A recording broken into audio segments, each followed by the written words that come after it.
Shalom. I'm Eddie Chumney of Hebraic Heritage Ministries, and we welcome you to the Hebraic Heritage Ministries Yeshiva Discipleship Program. In this teaching, we're going to be sharing with you on the subject of the history of the modern nation of Israel. The nation of Israel has a prophetic destiny, and it's linked with the realization and understanding that it was Yeshua, the Messiah, who made covenant with Abraham, as we are told in the book of Genesis. And then the nation of Israel is regarded as being the apple of the eye of the God of Israel, and they are likened unto a fig tree. And Yeshua explained that when this fig tree blossoms, that is when he's going to return and when he's going to set up his kingdom. So when we look at the nation of Israel today, how do we understand the mindset of the people, the mindset of the government?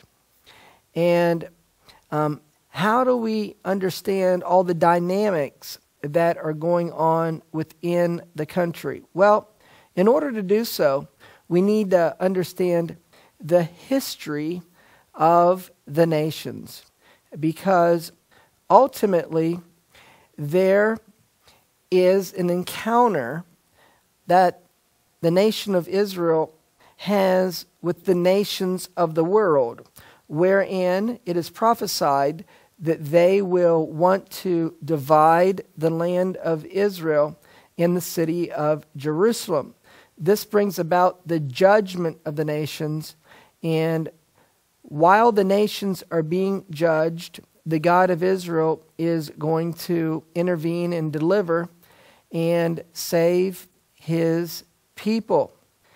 And while the nations of the world try to destroy Israel, it is the God of Israel who never slumbers nor sleeps.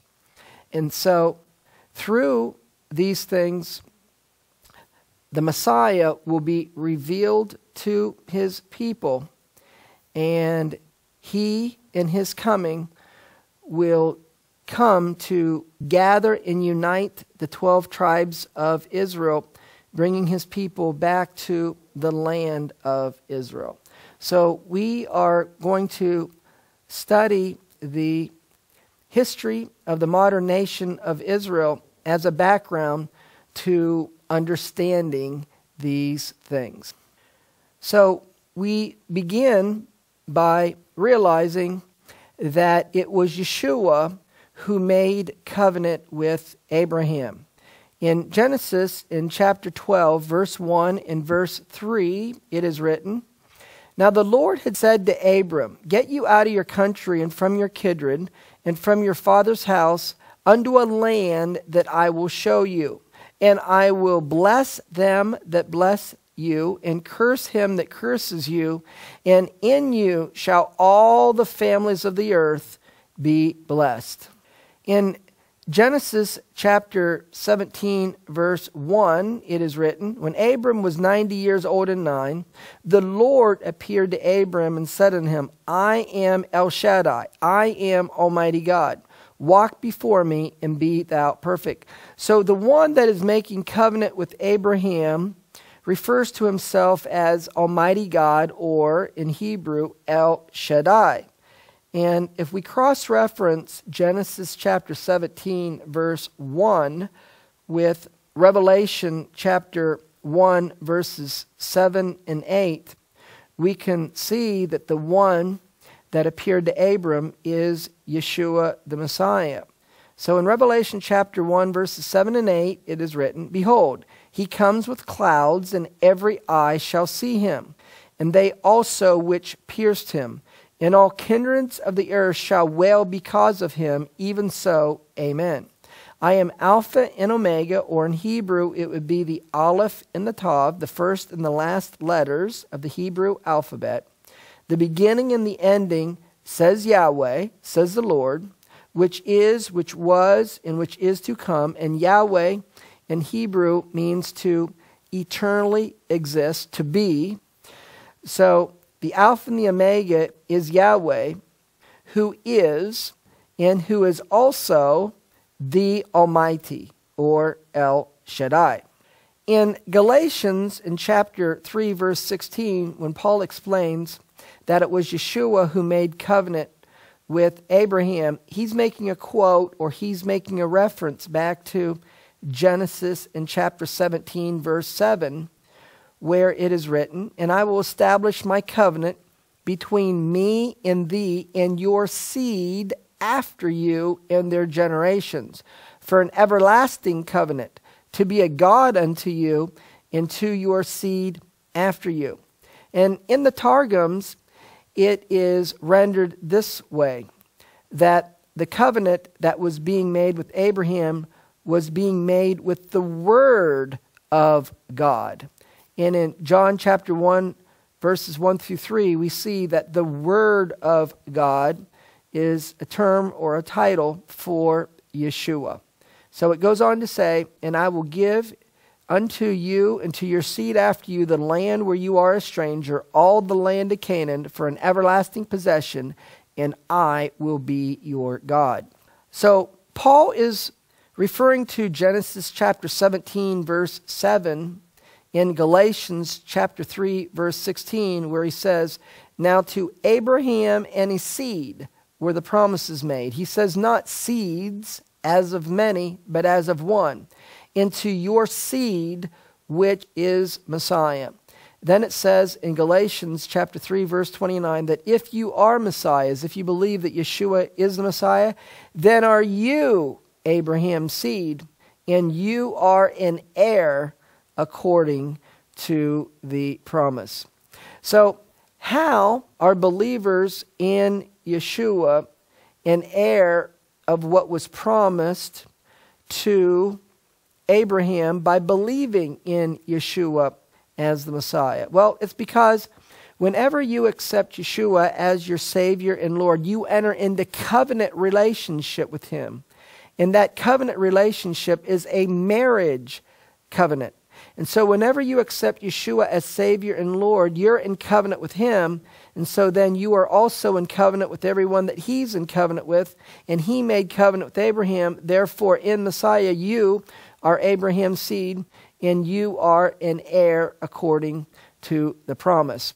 And Yeshua is going to fulfill the covenant that He made with Abraham. And there is a controversy in the end of days regarding who owns the land, where the nations of the world want to recognize Judea and Samaria, as it is called in the Bible, or the world refers to it as the West Bank, and they want to recognize the West Bank and East Jerusalem as the territory for a Palestinian state, that there would be a Palestinian state in the West Bank with East Jerusalem as its capital. And this is in conflict with the covenant that Yeshua made with Abraham. And so this is why the nations are going to be judged for dividing His land. And the nation of Israel, the nations of the world, and the people on the earth have a decision to make regarding whether they're going to believe and stand with the covenant that Yeshua made with Abraham, or are they going to disregard the covenant and try to make the claim that that covenant land belongs to somebody else. So this is how and why the covenant that Yeshua made with Abraham is linked with understanding the modern history of the nation of Israel. Now, the land of Israel is the heritage of the nation of Israel. As we can see in Exodus chapter 6, verse 8, "And I will bring you in unto the land concerning which I did swear to give it to Abraham, to Isaac, and to Jacob, and I will give it you for a heritage. I am the Lord." Now in Psalm 135, verse 12, "And He gave their land for a heritage, a heritage unto Israel his people.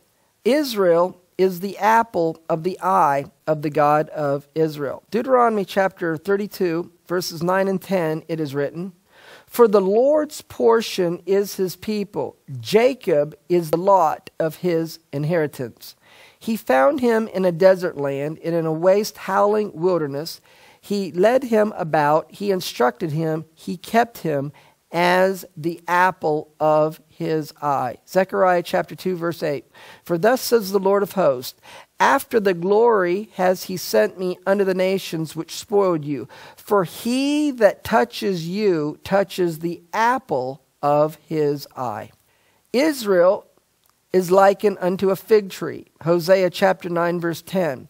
"I found Israel like grapes in the wilderness. I saw your fathers as the first ripe in the fig tree."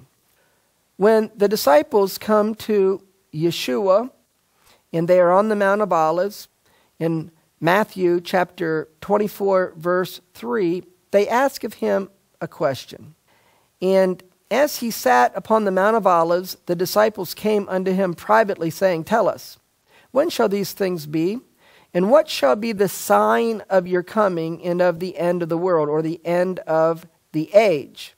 And so in giving his answer, Yeshua said in Matthew chapter 24, verse 32, "Now learn a parable of the fig tree." The fig tree is a reference to the nation of Israel. "When his branch is yet tender and puts forth leaves, you know that summer is nigh." Verse 33, "So likewise you, when you shall see all these things, know that it is near, even at the doors." So now, this brings us to the first century.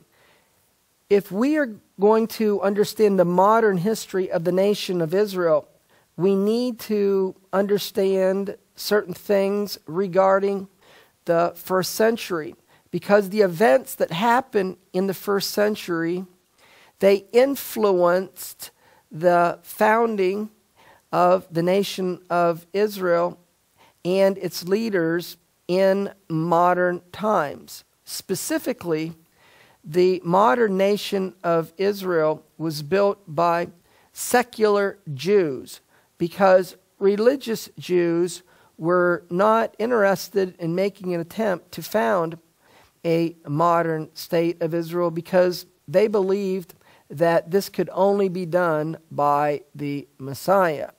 So in an article in the Jewish press entitled "The Coming of the Messiah," written by Rabbi Shalom Klaus, he explained that there was a high Jewish expectation in the first century for a personal Messiah. He goes on to write in the article, "The belief in a personal Messiah reached its highest tension during that period of the first century, when Rome sent her despotic procurators to rule over Judea. The yoke was most oppressive, and the Jews awaited a leader whom God would send to articulate their latent spirit of rebellion and free them from the Roman tyranny." In the first century, the Jewish people longed for a political Messiah who would free them from the oppression of Rome. Because of this desire, various Jewish groups rose up in opposition against Rome. Major wars were fought by the Jewish people against Rome in the year 70, and then also in the year 135. In the year 135, a Jewish military leader named Simon Bar Kokhba led a revolt against Rome. At this time, one of the most respected rabbis of the period, Rabbi Akiva, proclaimed the Jewish military leader Bar Kokhba as the political Jewish Messiah who would free the Jewish people from the Roman oppression. During that time, Rome was successful in winning every war against the Jewish people.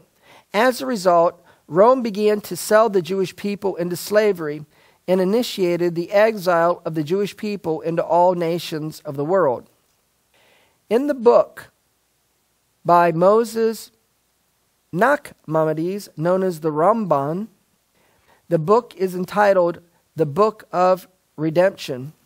he explains from Deuteronomy in chapter 28, verse 49, "The Lord will bring a nation against you from far, from the ends of the earth, as swift as the eagle flies, a nation whose tongue you will not understand." And then verse 64, "And the Lord will scatter you among all people, from one end of the earth even unto the other. And there you will serve other gods, which neither you nor your fathers have known, even wood and stone." Verse 68, "And the Lord shall bring you into Egypt again with ships, by the way whereof I spake unto you. You shall see it no more again, and there you shall be sold unto your enemies for bondmen and bondwomen, and no man shall buy you." So Moses Nachmanides pointed out that these scriptures were fulfilled in the first century, and this is exactly what the Romans did to the Jewish people. That, as is recorded in Roman history, that the Jews, among other things, they were taken into Egypt with ships. And so, in part, these prophecies in Deuteronomy chapter 28 regarding what would be the consequence when the nation of Israel broke the covenant and went into exile was fulfilled by Rome in the events that transpired in the first century. So it's with this background, realizing that it was the Jewish people who longed for the Messiah to come and deliver them from Roman oppression, and there were uprisings against Rome, wars fought against Rome with the desire that the Messiah would bring the deliverance from the Roman oppression. And then from Rome defeating the Jews, and because what it did to the Jewish people at large, there began to come into their mindset to not take a proactive approach toward ending the exile and coming against those who ruled over them, but the mindset became one more of survival and to be passive and to try to get along with your enemies within the exile. And so that's the history and the context from which we need to understand the events in our modern times that led to the creation of the State of Israel in 1948. So we could also explain it this way, that because of the hardship brought to the Jewish people in fighting against Rome, losing the wars, being sold into slavery, and being exiled into the nations of the world, the Jewish people began to embrace the ideology of passive resistance against their oppressors from that time forward. This mindset continued to be prevalent in the late 1800s. In fact, some sects of Orthodox Judaism insisted that any return to the Holy Land or the land of Israel must be carried out by the Messiah, and that to take matters into one's own hand would be blasphemous. However, anti-Jewish sentiment in Europe in the late 1800s began to change this mindset among secular Jews. This change in mindset and the desire for secular Jews to return to the land of Israel to escape oppression and anti-Semitism without waiting for these matters to be carried out through the rise of a political Jewish Messiah became known as the Zionist movement, or we could see it as the secular Zionist movement. What is Zionism? Zionism comes from the biblical word Zion. It is often used as a synonym for a love for the city of Jerusalem in the land of Israel. Jewish Zionism is an ideology that expresses the yearning of Jews all over the world for their historical homeland of Zion, the land of Israel. The foundation of Jewish Zionism is rooted in the belief that the land of Israel is the historical birthplace of the Jewish people, and that Jewish life anywhere else in the world is a life of exile. Theodor Herzl is regarded as being the father of the modern secular Zionist movement. Theodor Herzl is the man credited with being the founder of modern Zionism. He was born in Budapest, Hungary in 1860. His parents, though Jewish, had no religious sentiment, and young Herzl was educated in the spirit of German Jewish enlightenment of the time. Theodor Herzl studied law at the University of Vienna. After graduating in 1884 with a doctorate in law, he left law and became the Paris correspondent for the Vienna Free Press, a liberal newspaper. During this time, Herzl became sensitive toward the Jewish problem of anti-Semitism. In 1892, the famous Dreyfus trial began in Paris, France. Here, an assimilated Jew named Alfred Dreyfus on the French general staff was wrongly accused and imprisoned. Herzl witnessed the riotous behavior of French mobs and the public humiliation of the Jewish officer Dreyfus when they taunted the French Jewish army captain with shouts of "Death to the Jews." These events impacted Herzl so strongly that he became consumed with the desire for all Jews to have a national homeland to free them from social injustice and anti-Semitism. For Herzl, this meant a sovereign Jewish state.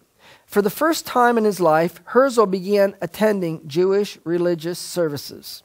And in order to seek to work on achieving this goal, Herzl published the book, A Jewish State. In 1896, Herzl began to communicate his dream by publishing The Jewish State. More than any other single factor, Herzl's book was most responsible for galvanizing the support of world Jewry for political Zionism.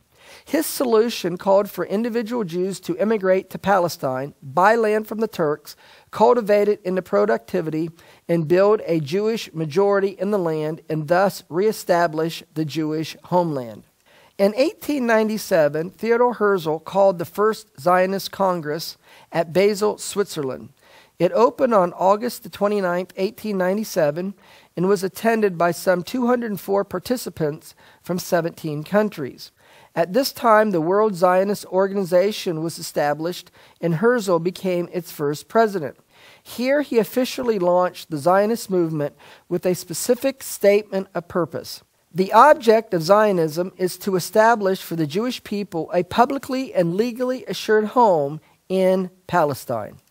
Initially, when Herzl began to expound his ideas of having a central world organization so that Jews worldwide could move en masse to some yet unknown territory, he was met with stiff opposition from Eastern European Jews who dismissed the idea and thought that Herzl was crazy. Both Orthodox and Reform rabbis branded Herzl and his ideas as visionary but impractical. Nevertheless, Herzl continued to pursue his dream and spread his ideas. Herzl's greatest desire was for the Jewish people to have a national homeland to shelter them from the anti-Semitism that they have historically experienced in the nations of the world where they have lived over the centuries. Therefore, it did not matter to Herzl which country or territory was given to the Jewish people.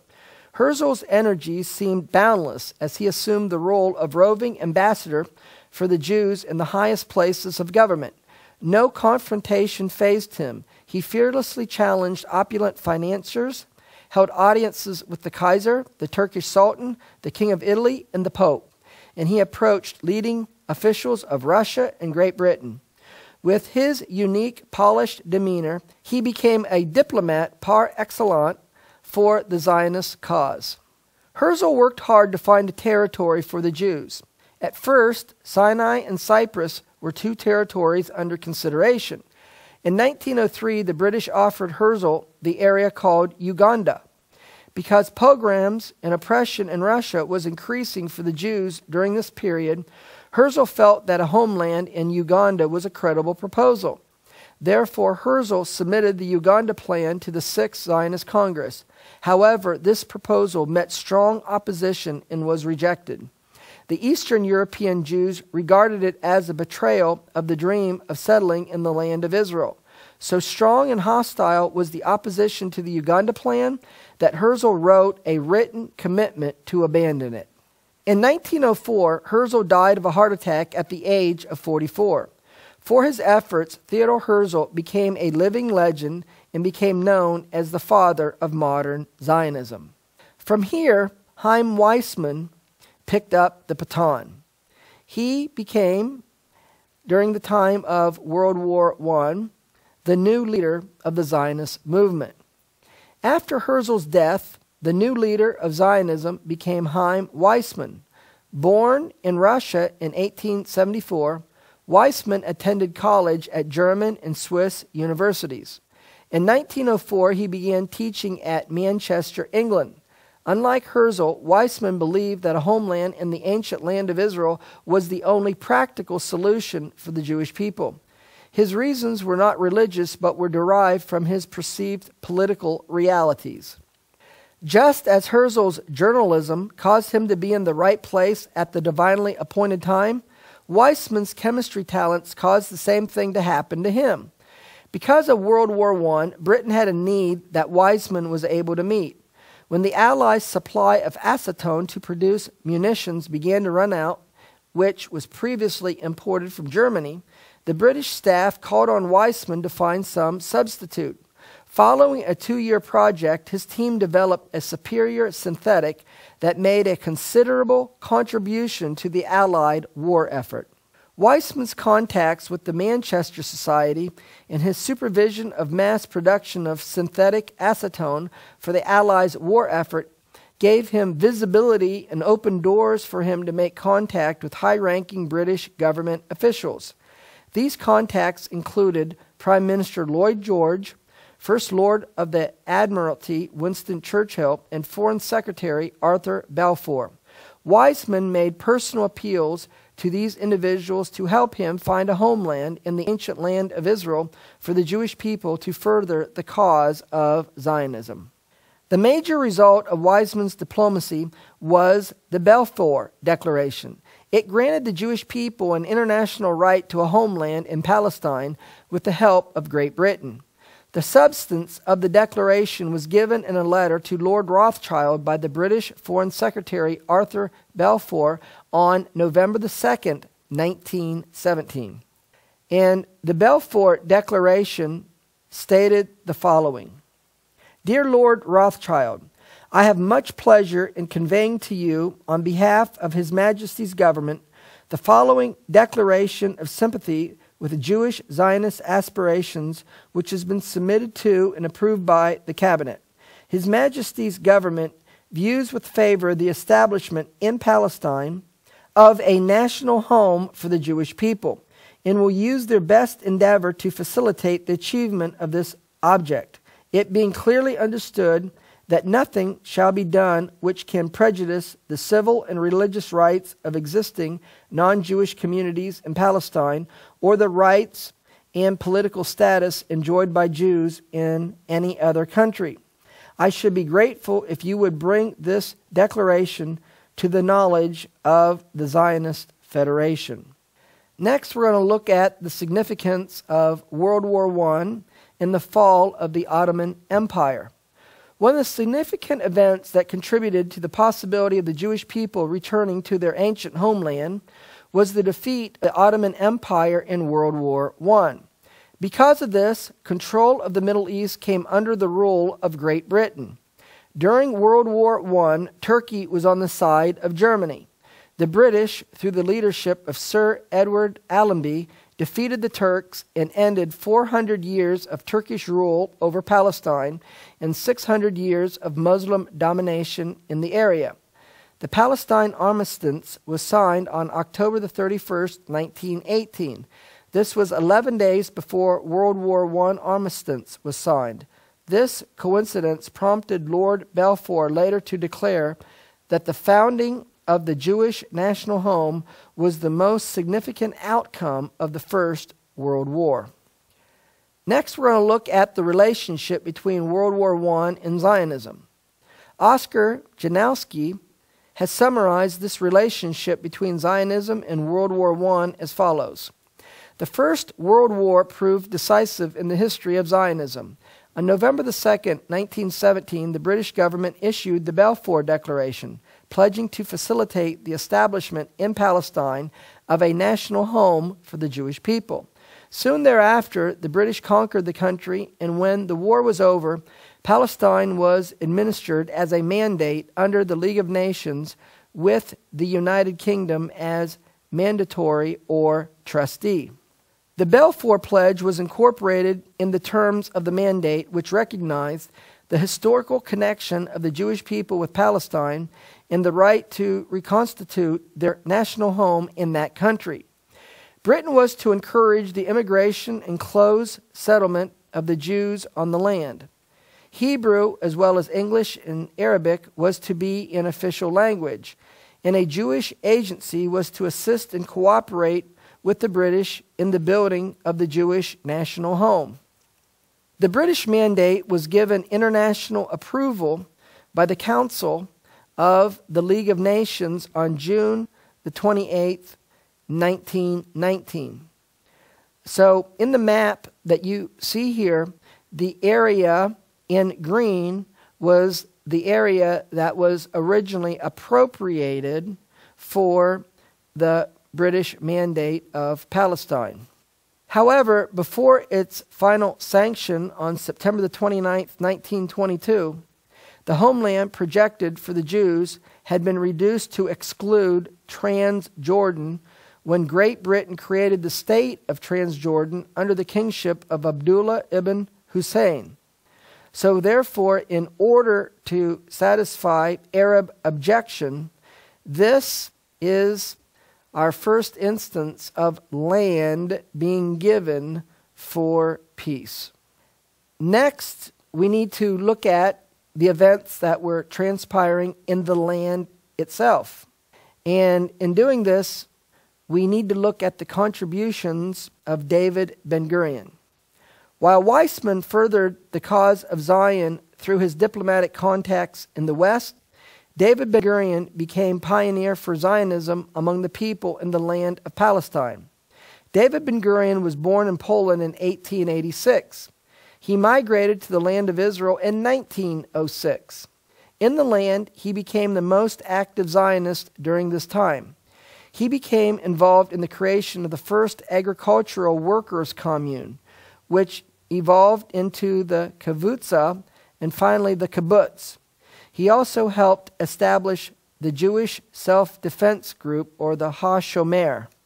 In the land, David Ben-Gurion was a founder of the trade unions, and in particular, the National Federation, the Histadrut, which he dominated from the early 1920s. He also served as the Histadrut's representative in the World Zionist Organization and Jewish Agency, and was elected chairman of both organizations in 1935. He led the Jewish Legion against the Turks in World War I. After leading the struggle to establish the State of Israel in May 1948, Ben-Gurion became prime minister and defense minister when Israel became a nation. With the dispersion of the Jewish people into the nations of the world, Hebrew had practically become a dead language. With the rise of Zionism and the return of the Jewish people to their ancient homeland, Hebrew became the common language that all immigrants were required to learn. It was the dream of Eliezer ben Yehuda that when the Jewish people returned to their ancient homeland, that they would speak their ancient tongue of Hebrew. Ben Yehuda helped to make this a reality. Therefore, he is seen as being the creator of the modern Hebrew language. Ben Yehuda was born in Lithuania on January the 7th, 1858. He learned Hebrew at a young age as a part of his religious upbringing. Though migrating from Russia with tuberculosis in 1881, he devoted his life to rejuvenating Hebrew for modern use, even producing a Hebrew dictionary. In spite of much ridicule, he and his wife took a vow that no words would ever again pass their lips except in Hebrew, a vow that proved to be one of the turning points in the history of Palestine. In the decade following the international approval of the Balfour Declaration, many Jews made Aliyah and returned to the land of Palestine. During these years, they came mostly from Russia and Eastern Europe. In the 8 years since the Balfour Declaration, the Jewish population had doubled from 55,000 to 103,000. Zionism had finally caught the imagination of the Jewish people, and in oppression increased in Europe, thousands of Jews fled to Palestine in the sanctuary of a Jewish national homeland during the decade of the 1920s. However, all this was greeted with stiff Arab rejection of Jewish immigration to the land of Israel. The main source of agitation was the Grand Mufti of Jerusalem, Hajj Amin al-Husseini. The British had sought to control the country through two leading families of Palestine with large land holdings, the Husseinis and the Nashashibis.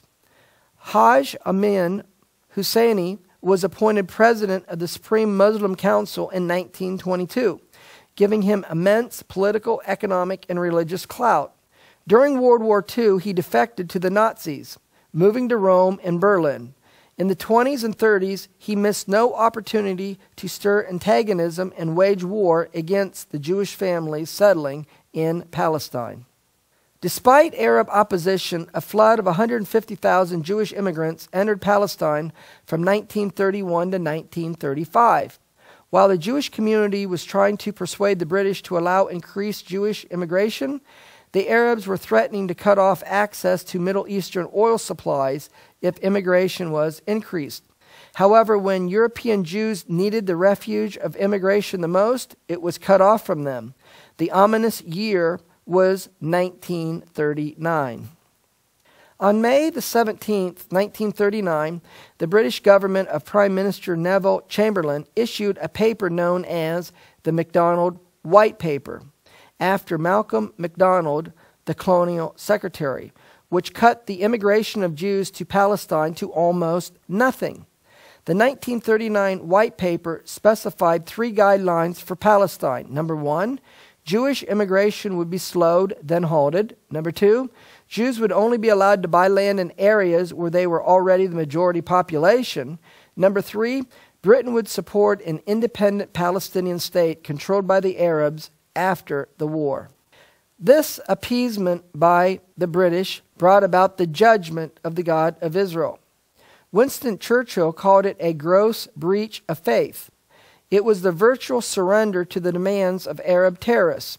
Yet the Grand Mufti even rejected this paper, demanding the immediate setting up of an independent Arab state in Palestine and no further Jewish immigration. What happened then to the Balfour Agreement? It fell victim to Chamberlain's government's policies of appeasement.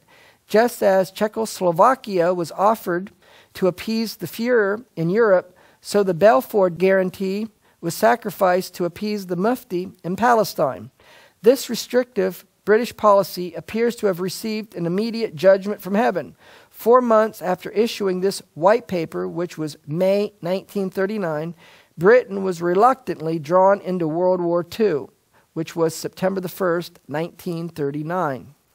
As the Second World War erupted, Jewish emigration to Palestine came to a virtual halt.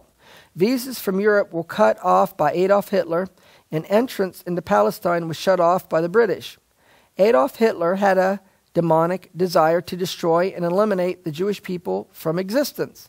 His desire could be seen in 5 progressive stages. Number 1, the first stage began immediately when he took office and purposed to destroy all Jewish businesses in Germany. Number 2, the second stage came in 1935 when the Nuremberg laws were passed, depriving all Jews of citizenship. Number 3, the third stage began with the mass arrest of Jews in September 1939 at the outbreak of war. Jews were put in concentration camps and required to wear the badge of shame, the yellow Star of David, to distinguish them from non-Jews. For those still allowed to migrate, the ransom price was surrender of all possessions. By 1939, only 200,000 of the 500,000 Jews living in Germany 6 years earlier still remained. The fourth stage came in 1940, when all Jews were incarcerated in concentration camps. This roundup was later extended to all parts of German-occupied Europe. Nazis hauled Jews in from Austria, Czechoslovakia, Hungary, Poland, Romania, France, Holland, Switzerland, Belgium, northern Italy, Yugoslavia, Denmark, and Norway, with only several outstanding exceptions. The fifth and final stage of this madness was called the Final Solution and was initiated by Nazi leadership in 1942. The purpose of the concentration camps changed from detention to extermination, and murder became a full-time German occupation. The main death camps were located in Germany, Poland, Austria, and Czechoslovakia. The memorial at Yad Vashem has listed 22 of the largest camps, names known in infamy: Auschwitz, Buchenwald, Dachau, Mauthausen, and Treblinka. The largest was Auschwitz in Poland, where over 3 million were murdered. So important was this carnage to Nazi leaders that it was given an even higher priority than that of the war effort itself. Although the Nazi cause was clearly lost in early 1945, the gas chambers and furnaces were kept running full blast. As Finkelstein remarks, the actual annihilation of the Jewish population was one of the main ideological and military objectives of the German Nazified war machine, and this objective was to a large extent achieved. In looking at the total Jewish victims of the Holocaust, which totaled nearly 6 million, there were in Austria 65,000, Hungary 402,000, Belgium 24,000, Italy 7,500, Czechoslovakia 277,000, Luxembourg 700, France 83,000, Norway 760, Germany 125,000, Poland 4.5 million, Greece 65,000, Romania 40,000, Holland 106,000, Yugoslavia 60,000. When international teams of investigators confirmed the horrors of the Holocaust, most of the Western world agreed that immediate measures should be taken to open the door to Palestine. Even the British Labour Party agreed. With regard to the unspeakable horrors that have been perpetrated upon the Jews in Germany and other occupied countries in Europe, it said, "It is morally wrong and politically indefensible to impose obstacles to the entry into Palestine now of Jews who desire to go there." It furthermore proposed that the American, Soviet, and British governments should see whether we cannot get that common support for a policy which will give us a happy, free, and prosperous state in Palestine. Even before the war ended, a significant shift occurred through the British elections of July 1945. Britain still had the League of Nations mandate to control Palestine. During the war, Prime Minister Churchill had been strongly supportive of Zionism and gave Weizmann his word that a state of Israel would be set up in Palestine after the war with 3 to 4 million Jews. That was the view of both the Labour and Tory parties in their electioneering campaigns. But in 1945, Churchill's coalition was voted out of office in a landslide. Britain's severe economic setbacks during the war and its shrinking world empire led to the dissatisfaction that produced his ouster. The Labour Party of Clement Attlee took over with high expectations from everyone, including the Zionists. Despite candidate Attlee's pro-Zionist stance, however, his administration soon reversed itself on the Palestine issue. Ernest Bevin was made Foreign Secretary and thus became in charge of the Middle East and its problems. Though a sharp statesman and keenly perceptive of growing Soviet power, he did not share the pro-Zionist sympathies of his colleagues in the former administration. Bevin repudiated all the pledges that had been made officially and unofficially by labor speakers for the past 10 years, some of which may have helped the party win the election. Several changes made this reversal of policy the political prudent course for the new foreign secretary. The Arab world was gaining prestige and becoming a factor to be reckoned with. It had just added several independent states to its number, and its oil power was claiming international respect. In juggling interests in the Middle East, Bevin tended to favor the Arabs and downplay the rights of Jews. To this end, Bevin came to fiercely oppose the creation of a Jewish state in the troubled area. Encouraged by Bevin, the Arabs boldly demanded that all Jewish immigration be stopped and a new Arab state be set up in Palestine. The irony is that none of those Arab nations, except for Transjordan, supported the Allies in World War II. They remained carefully neutral until the final months when Allied victory was assured. The Palestinian leader, ex-Mufti Haj Amin Husseini, in fact defected to Iraq before the war and later joined Hitler and Eichmann in Germany in their butchery of Jews. Yet the Arab states were shown amazing respect by the Allied powers in the post-war era. 7 states were given them in the United Nations General Assembly. When many Zionists began to realize that a political solution to establish a national homeland for the Jewish people could not be achieved, they saw the need for military action. The main Jewish resistance groups were the Haganah, the Irgun, and Lehi. Arab riots in the land of Palestine in 1920 and 1921 strengthened the view that it was impossible to depend upon the British authorities to defend and protect the Jewish people in the land of Palestine. After initially encouraging the immigration of Jews to Israel, the British now openly banned Jewish immigration. From these events, it became apparent that the British were not interested in providing security for the Jewish settlers in the land. Therefore, the Jewish settlers needed to create an independent defense force completely free of foreign authority. With the help of the Worldwide Jewish Agency, the Haganah was created. In June of 1920, the Haganah was founded by the Histadrut, the General Federation of Jewish Labor.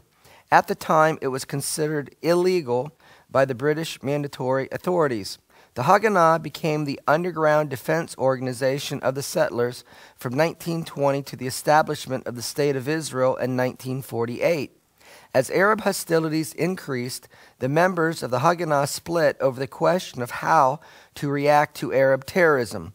Following Arab disturbances in the summer of 1929, a group of commanders and members of the Haganah, led by Avraham Tahomi, decided to split from the main group and set up their own organization to be more active in pursuing the Arab terrorists.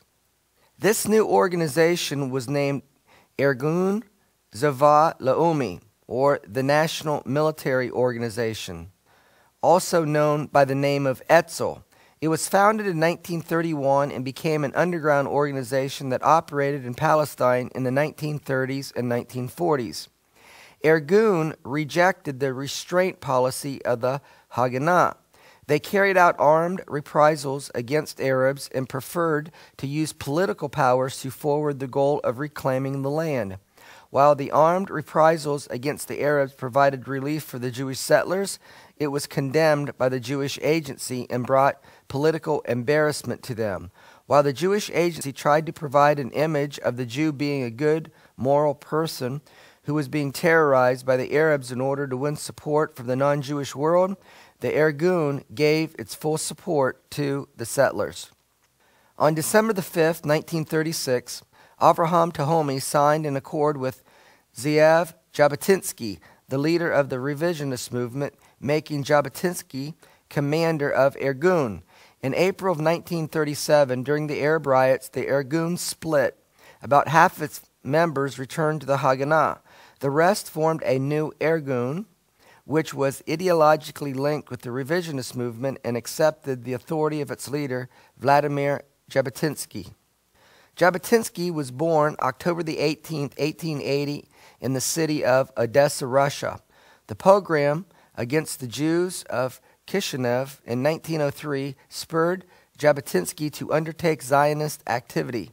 Jabotinsky was deeply impressed by Theodor Herzl. Jabotinsky was elected as a delegate to the Sixth Zionist Congress, the last in which Theodor Herzl participated. After World War I, Jabotinsky became disenchanted when Great Britain severed almost 80% of the British mandate originally designated for a Jewish homeland to create Transjordan in 1922. Transjordan today is just called Jordan. Disillusioned with Britain and angry at Zionist acquiescence to British reversals, Jabotinsky became unhappy with the direction of the Zionist movement. He was unconvinced that the Turks or the Arabs would accommodate the aims of Zionism, so he advocated bolder tactics. Jabotinsky set about establishing a separate Zionist federation based on revision of the relationship between the Zionist movement and Great Britain. This federation would actively challenge Britain policy and openly demand self-determination or Jewish statehood.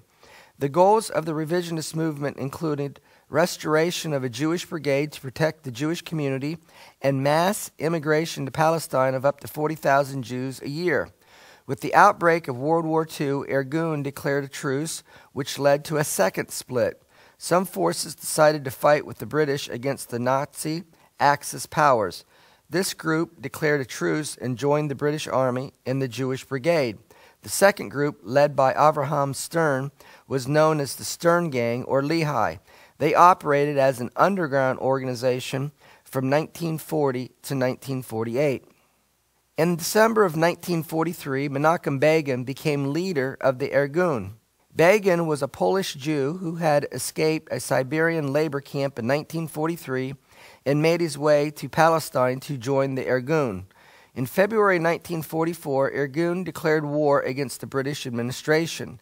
It attacked and blew up government offices, military installations, and police stations. The Jewish agency and their group, the Haganah, responded against the Irgun in a campaign nicknamed the Sisson. The Haganah kidnapped several of the Irgun's members and handed them over to the British. After World War II, the Haganah realized that the British were not relenting their ban on immigration, nor were they helpful in combating Arab terrorism. In late 1945, the three groups, the Irgun, the Haganah, and Lehi, reached an understanding to coordinate the struggle to fight the British. The unity of the groups was short-lived. In May 1946, the Irgun blew up the wing of the King David Hotel in Jerusalem, which housed the British Palestine Command. The organization's cooperation broke up following Irgun's bombing because Haganah claimed that the attack had not been coordinated with them. After the end of World War II, the Haganah was the largest and most important Jewish military force operating against the British. On May 26, 1948, the Provisional Government of Israel decided to transform the Haganah into the regular army of the state to be called the Israeli Defense Forces, or the IDF. When the IDF was established on May 31, 1948, Irgun and Lehi announced that its members would join also. Haganah and Irgun became the Labor and Likud political parties in Israel. The Haganah and Irgun have had their political differences since they were created to fight against the British in order that the Jewish people could have a national homeland. There was an event that took place before they merged themselves into the IDF that highlights the division and tension between the two groups. This division continues to the present day through the modern-day political parties in Israel named Labor and Likud, whose political roots go back to the Haganah and the Irgun. The Irgun had a boat, the Al-Talina, which had supplies and men coming into Jaffa port. The boat was laden with munitions needed by the Jewish defenders. The Haganah wanted to take all supplies. Negotiation between the Irgun and the Haganah ensued. No agreement was made. The Haganah opened fire on the Al-Talina, sinking the boat, killing and wounding Jewish lives and destroying supplies. The commander of the Haganah was Yitzhak Rabin. He later became a prime minister of Israel, and he was the one who ended up signing the 1993 Oslo Accords. When the nation of Israel was established, the Jewish agency and its followers took up the leadership of Israel.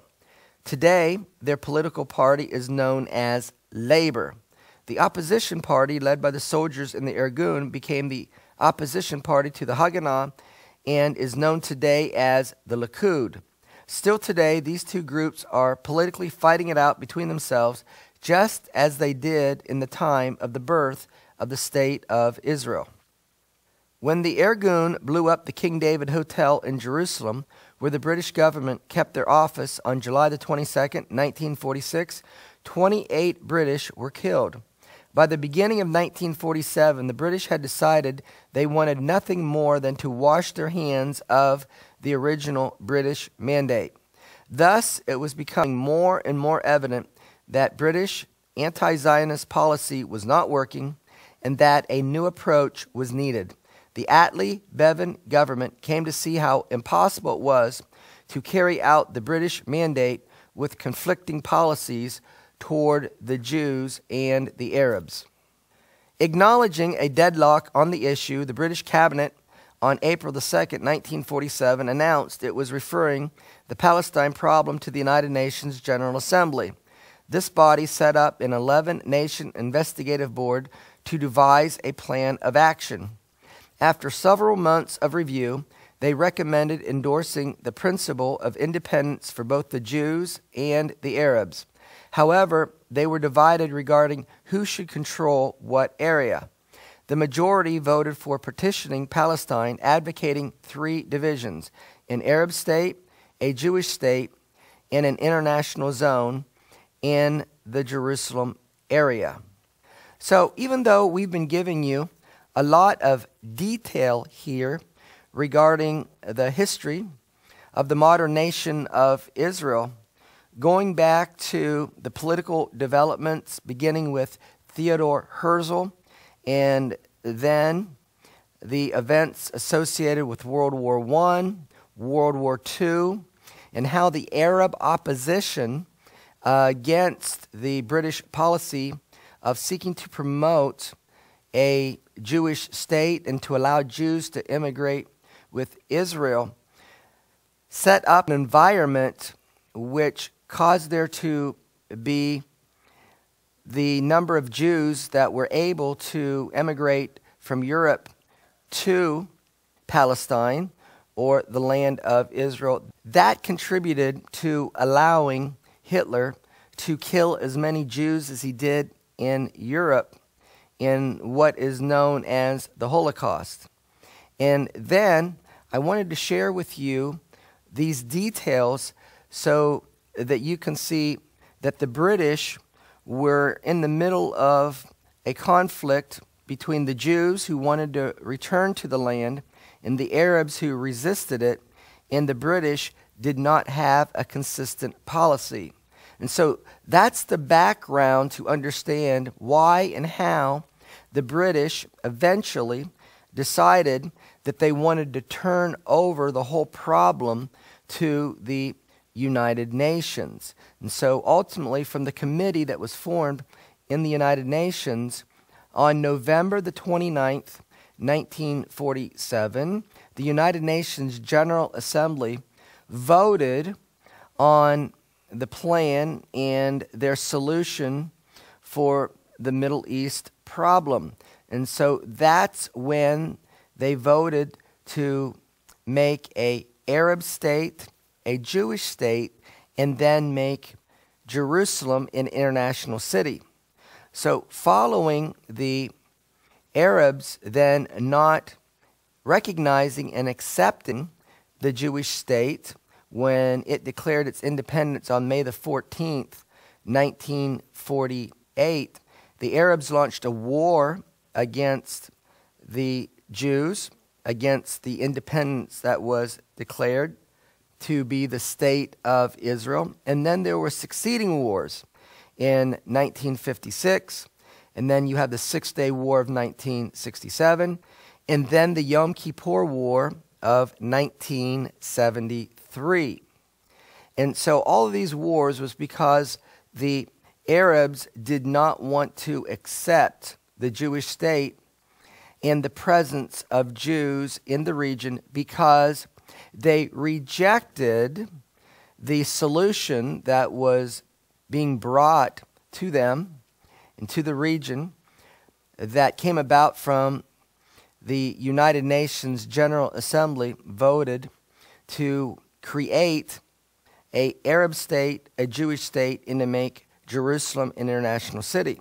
So following the 1967 Six-Day War, the solution following the war, which came in the form of UN Resolutions 242 that was passed in 1967 and 338 that was passed in 1973 following the Yom Kippur War, that the nations advocated that there would be a two-state solution to the Arab-Israeli conflict.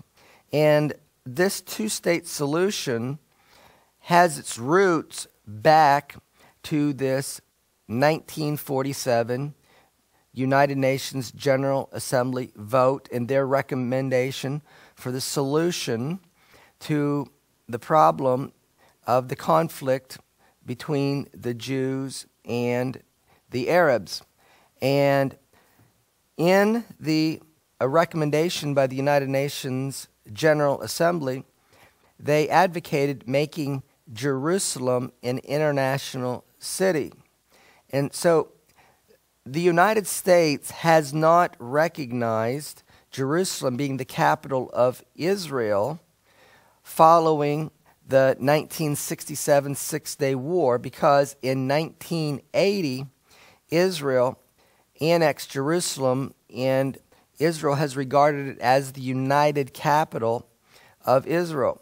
But the United States and the other nations of the world have not recognized this, and so they are still advocating that in the solution between the Israeli-Palestinian conflict, that there not only be two states, which is what the United Nations General Assembly called for on November the 29th, 1947, but they also desire to see Jerusalem to be divided and to see that East Jerusalem be a capital of a Palestinian state, while West Jerusalem be the capital of a Jewish state.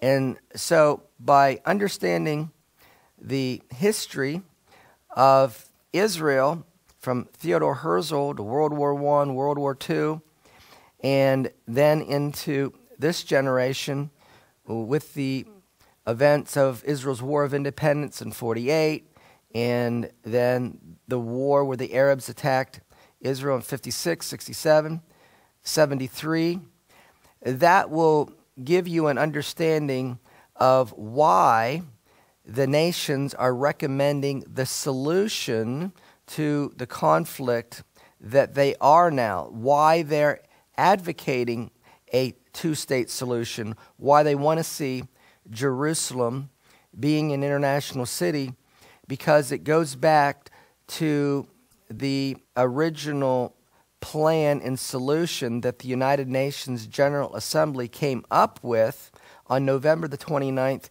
1947, wherein the United Nations was given over to come up to a solution for the problem, because before that time it was under the rule of the British and the British Mandate, and the British had committed to establish a Jewish state through the Balfour Declaration, but the Arabs resisted the effort, and then they did not recognize the declaration of Israel as a Jewish state on May the 14th, 1948. Now, the reason why the independence of the State of Israel was declared on May the 14th, 1948, is because this vote here of the United Nations General Assembly, that this vote that took place on November 29th, 1947, where they recommended an Arab state, a Jewish state, and to make Jerusalem an international city, that vote was to go into effect on May the 14th, 1948. And so the Jewish leadership accepted the plan put forth by the United Nations General Assembly, and thus declared the State of Israel on the day that ended the British Mandate. But the Arab world did not recognize this solution put forth by the United Nations General Assembly on November 29th, 1947. But now, in our modern day, over 60 years from that original vote, now the Palestinians are saying they want to see a two-state solution. They want to see Jerusalem being an international city. So when they thought that they did not have to share the land with the Jews, that they had military superiority and could defeat them in war, they would not accept the United Nations General Assembly ruling. But now, since Israel's become a nation and they've built up a powerful army, and the Arabs have not been able to defeat them through war, that is when they decided, well, okay, maybe we'll say now that we are in favor of this two-state solution in making Jerusalem an international city.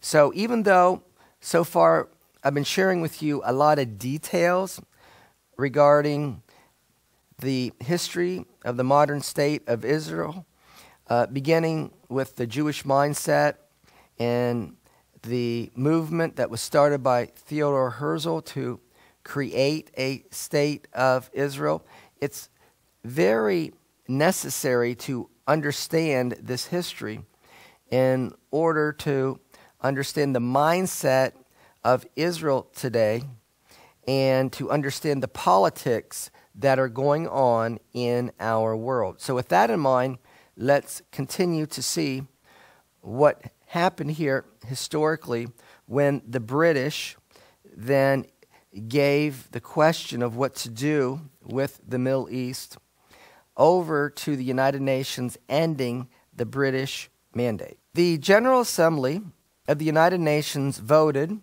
on November the 29th, 1947, to partition the Palestine or Israel area of the Middle East. The vote was 33-13, mainly the Western Bloc against the Muslims and Asian blocs. 11 nations abstained, including Britain.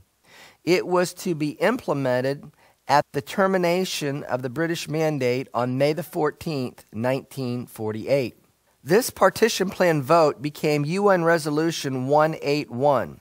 In Part 3, Section A of UN Resolution 181, the city of Jerusalem was established as a special international regime that would be administered by the United Nations. Thus, the plan of the United Nations for Jerusalem was to make it an international city. The Arabs unequivocally rejected UN Resolution 181, perceiving it as another step in Zionist expansionism. To maintain good relations with the Arab League, Britain also rejected it. Joining them, the United States State Department under Secretary of State George Marshall cautioned against the plan. In May 1947, the Soviet delegation surprised everyone by endorsing partitioning. In October, the Arab League began a troop buildup in Palestine. President Truman of the United States chose to disagree with the Secretary of State George Marshall on the issue. Truman accused the State Department of having an Arabic mentality. Like most of the British diplomats, he quipped, some of our diplomats also thought that the Arabs, on account of their numbers and because of the fact that they controlled such immense oil resources, should be appeased. I am sorry to say that there were some among them who were inclined to be anti-Semitic. He then instructed the State Department to support the United Nations plan of partitioning Palestine. Many historians or commentators believe that this courageous action by Truman received the smile of heaven. That fall, Truman ran for re-election against the highly favored Republican governor of New York, Tom Dewey, and won. Truman later referred to himself as Cyrus, the biblical Gentile who in Persian times had assisted the post-exiled Jewish remnant in returning from dispersion. The Arabs responded to the partition resolution by carrying out their oft-repeated threats. Jewish homes and synagogues in the major cities were immediately attacked while the British stood by. Calls went out for all available forces from the Arabic states to mobilize for war. Arabs saw the British withdrawal as an opportunity to drive out the Jews and settle the immigration question once and for all. The Mufti came from Cairo to Lebanon to take charge of the Palestinian operation. In the late afternoon of May the 14th, 1948, the British kept their word and hauled down the Union Jack. Israel proceeded to raise its newly designed flag featuring the Star of David the same day. David Ben-Gurion became Israel's first prime minister. Chaim Weizmann later became the first president of the new republic. Within minutes, President Truman issued a statement extending de facto recognition to Israel as a sovereign state. However, before the day ended, Egyptian planes were already bombing Tel Aviv. Most of the Arab states sent men and material to the attack, including Syria, Transjordan, Lebanon, Egypt, Yemen, Iraq, and Saudi Arabia. Additional forces came from North African states. The Arabs' initial attack was full-scale on all sides. Confident that their sheer numbers and superior armament would quickly overwhelm the ill-equipped Jews, their plan was to take Palestine's key cities within a few weeks and then quickly drive the Jews into the sea. From a statistical standpoint, an easy triumph was practically a given. The Arabs' overwhelming power came from 7 nations with a combined population of over 140 million people. The Jewish remnant they opposed totaled only 650,000 in all Palestine, with no promise of backing from other nations. The Arab Legion of Transjordan was financed and officiated by the British. However, with divine help from the God of Israel, the Jewish people won the war and the nation of Israel was born. In May 1949, the new nation of Israel was accepted into the United Nations, recognized as an independent, sovereign nation. The 1949 Armistice Agreements are a set of agreements signed between Israel and its neighbors, Egypt, Jordan, Lebanon, and Syria. On February the 24th, 1949, Egypt was given the Gaza Strip. On April the 3rd, 1949, Jordan maintained the West Bank, also known as the Green Line, and East Jerusalem. In 1950, Jordan formally annexed the West Bank. The move was recognized only by Britain and Pakistan. For the next 17 years, the West Bank was governed as part of Jordan. The Palestinians were granted full citizenship. Relations between the Jordanians and West Bank Palestinians, however, remained strained. Egypt's General Gamal Nasser was elected President of Egypt in 1956. From 1948, Egypt had closed the Suez Canal to Israeli ships. Then in 1955, she began a blockade also of the Gulf of Aqaba, cutting off Israel's access to the Red Sea and Indian Ocean. Responding to this challenge, Israel again mobilized her citizen army in October 1956, striking at Egypt through the rugged Sinai wasteland. That desert campaign became known as Operation Kadesh. Once again, with divine help from the God of Israel, the Jewish people defeated the plans of Nasser in Egypt, and Israel won the 1956 war. In the spring of 1967, following a vast military buildup of Russian equipment, Nasser again closed the Gulf of Aqaba to Israeli shipping and demanded that UN observers withdraw from the demilitarized zone. By May the 17th, 7 Arabic nations had mobilized armor on 3 fronts, broadcasting their intentions to cut the Jews' throats. King Hussein of Jordan decided to join the fray, collaborating with Iraqi troops. He hoped to seize the Islamic shrines in Jerusalem for his Hashemite kingdom. When Nasser blockaded the Straits of Tiran and closed off the Israeli port of Eilat, he prevented Israel's only access from the Gulf of Aqaba to the Red Sea and from there to the Gulf of Aden in the Arabian Sea. And it meant Israel's access to oil from the Persian Gulf was cut off.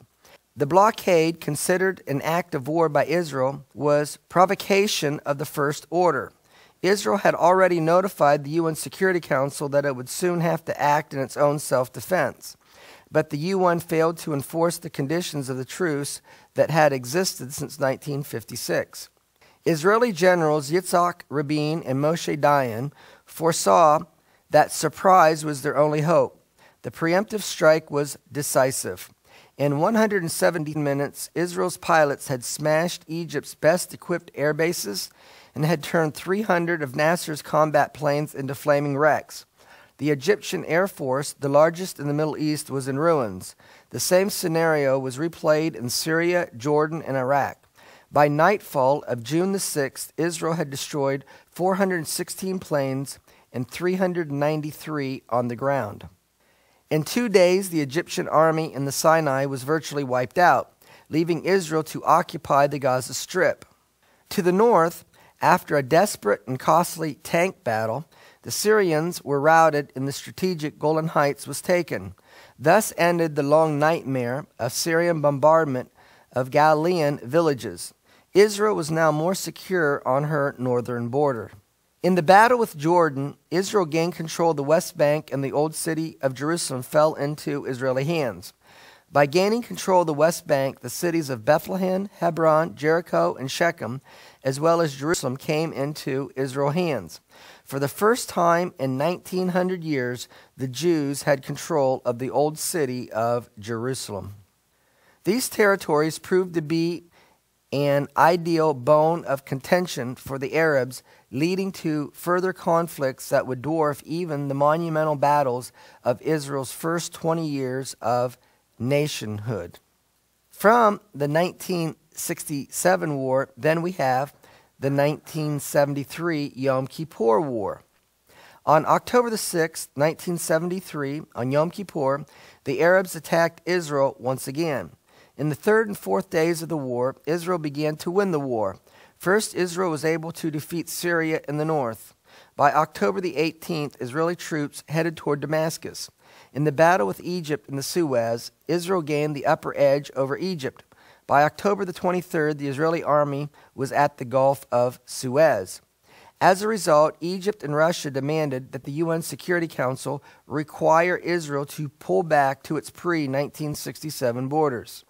The 1973 Yom Kippur War highlighted how imported Arab oil had become an important political and economic issue in understanding the present Israel-Arab conflict.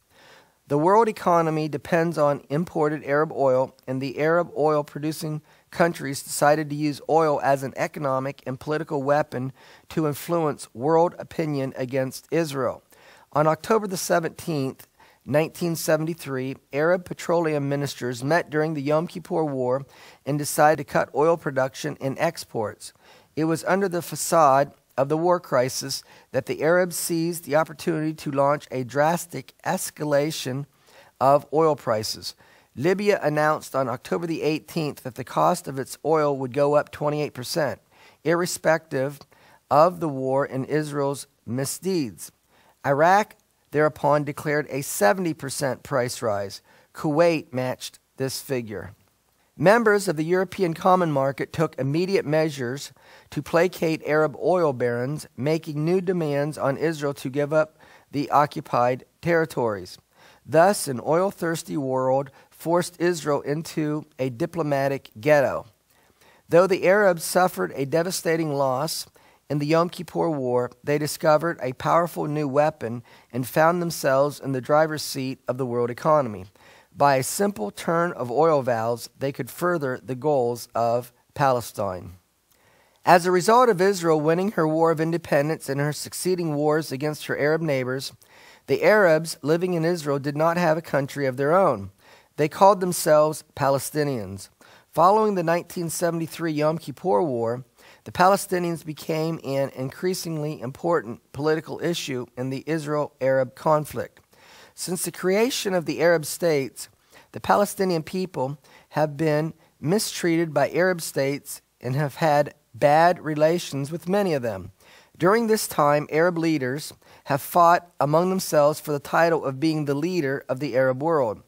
By not having a state of their own, the Palestinians have been used by the Arab world for their own political purpose and as a political weapon against Israel. While the Arab states all recognize the Palestinians as their cousins, only Jordan was willing to take their refugees. The Palestinian Liberation Organization, or the PLO, was actually the brainchild of Gamal Nasser of Egypt. The PLO was first organized in Cairo in 1964. Its founding document is the Palestine National Covenant. This declaration rejects the Balfour Declaration of 1917, the UN Partition Agreement of 1948, the Jews' biblical claims to the land, and it denies the right of the Jewish people to have a nation. The covenant has been revised several times over the years but it still contains the vehement anti-Jewish sentiments of the original document.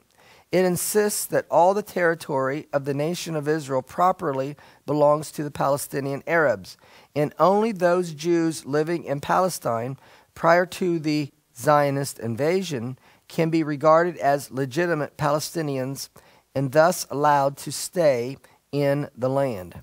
Nasser sought to promote an underground forum for the Palestinian people. This was first called the Palestinian Liberation Army, or the PLO. Chosen as leader was Ahmad Shakari, a puppet of Nasser, who set up headquarters in Cairo. The express purpose of this organization was to allow the Palestinian people to play a role in the liberation of their country and their self-determination. The Arab leaders who set it up, however, had other designs for the organization. They intended to make it an instrument of guerrilla warfare against Israel under their control. They had no intention of creating an independent Palestinian movement. 6 years before Nasser created the PLO, Yasser Arafat started his own group in Syria to liberate Palestine. Then living in Kuwait, Arafat and a handful of revolutionaries created a military organization. They called it the Palestinian National Liberation Movement. In Arabic, the initials spelled out Hataf. They turned the letters around to spell Fatah, which is a reverse acronym of the name of the movement in Arabic. The word Fatah means conquest by means of jihad, or Islamic holy war.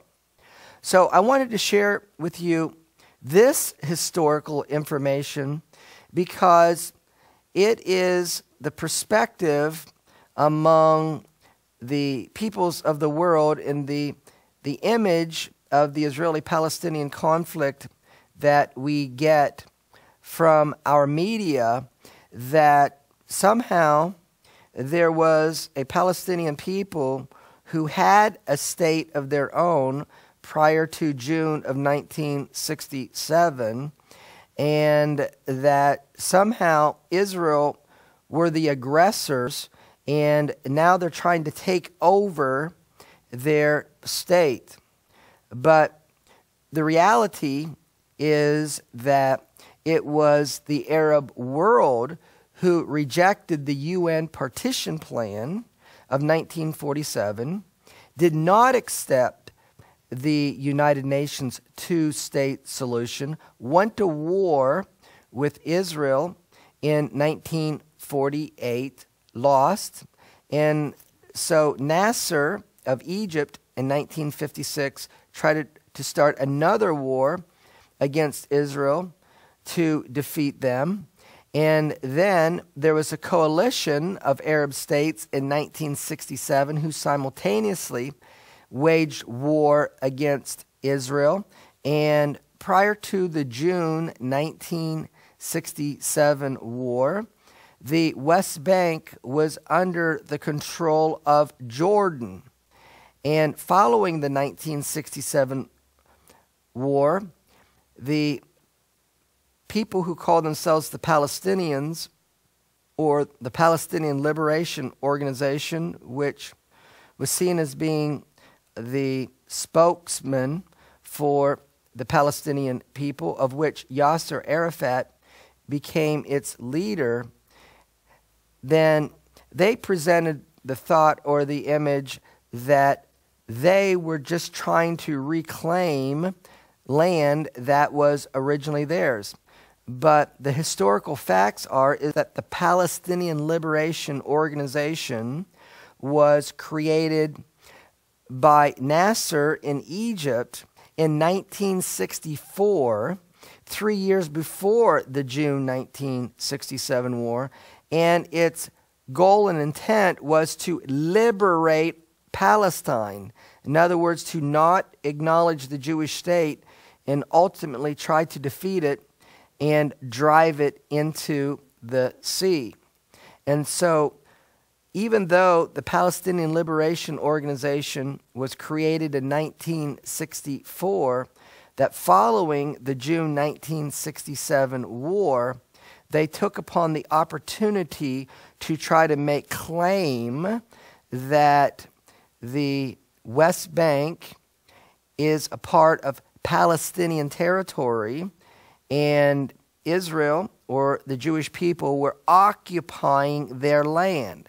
So the Palestinian Liberation Organization tried to claim the West Bank as their land, even though the organization was started in 1964, before the June 1967 war. So part of the purpose that I would like to achieve by sharing with you an understanding of the modern history of Israel are these facts, because without knowing the history, the image that is portrayed of the conflict, especially through Arab propaganda, is completely different and framed completely differently than the historical facts suggest.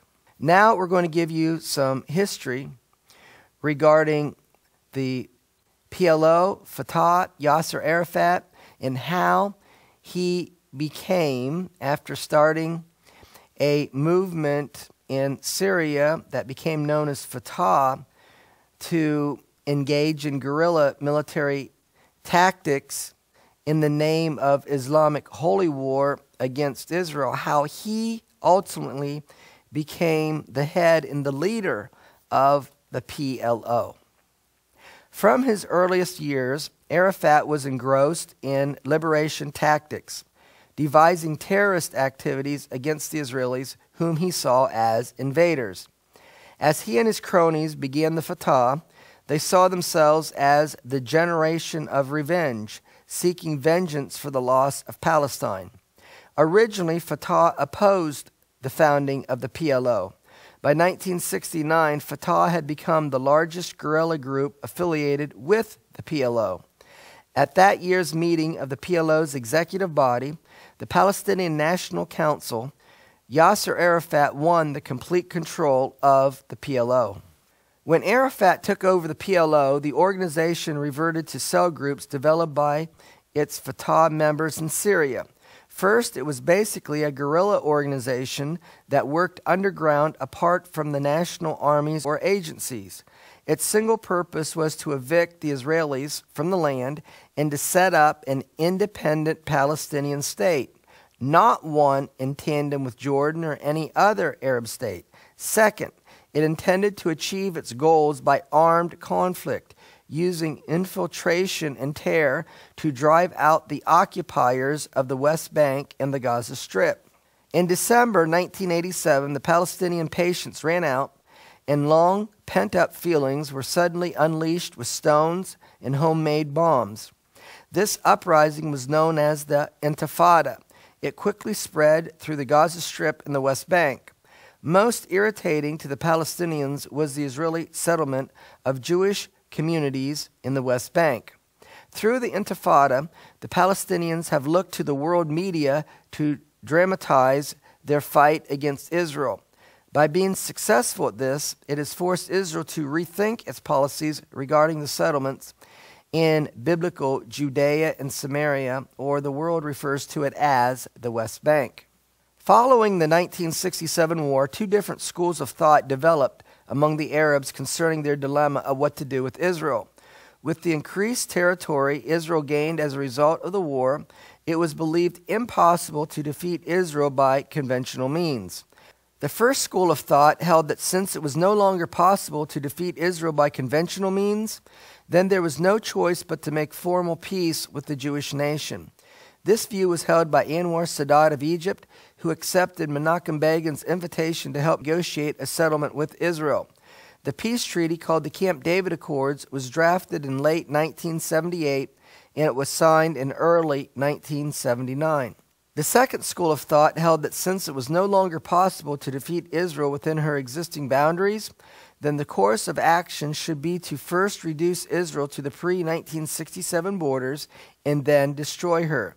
This view was officially adopted by the PLO at their 1974 conference in Cairo. It was formalized in a document known as the Phase Plan. Dr. Aaron Lerner, a Middle East analyst, summarizes the goals of the PLO's phase plan as follows.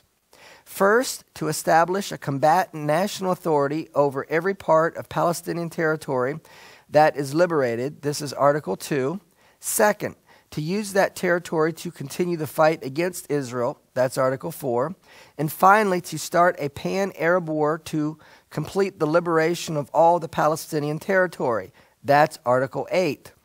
Now, looking at the PLO phase plan destruction of Israel, it was adopted at the 12th session of the Palestinian National Council in Cairo, June the 9th, 1974. And the text of the phase plan resolution is as follows.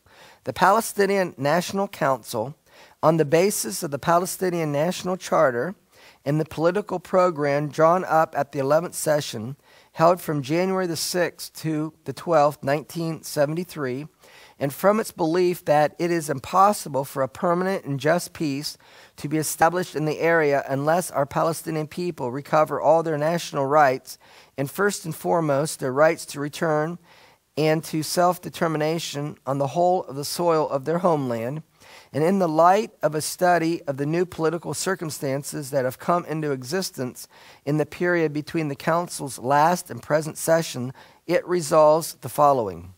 Number 1, to reaffirm the Palestinian Liberation Organization's previous attitude to UN Resolution 242, which was passed by the UN Security Council in 1967, which obliterates the national right of our people and deals with the cause of our people as a problem of refugees. The Council therefore refuses to have anything to do with this resolution at any level, Arab or international, including the Geneva Conference. Number 2, the Liberation Organization will employ all means and first and foremost armed struggle to liberate Palestinian territory and to establish the independent combatant national authority for the people over every part of Palestinian territory that is liberated. This will require further changes being effected in the balance of power in favor of our people and their struggle. Number 3, any step taken toward liberation is a step toward the realization of the Liberation Organization's strategy of establishing the democratic Palestinian state specified in the resolutions of previous Palestinian national councils. The Liberation Organization will strive to strengthen its solidarity with socialist countries and with forces of liberation and progress throughout the world, with the aim of frustrating all the schemes of Zionism, reaction, and imperialism. The Executive Committee of the Palestine Liberation Organization will make every effort to implement this program, and should a situation arise affecting the destiny and the future of the Palestinian people, the National Assembly will be convened in extraordinary session. The PLO has decided that it would be acceptable to get rid of Israel in stages, and the means by which doing this would be trading land for peace, if it couldn't be done all at once, meaning by war. Arafat has publicly told his followers on numerous occasions that the Declaration of Principles signed with Israel in September 1993, known as Oslo I, is actually a part of the PLO's phase plan destruction of Israel.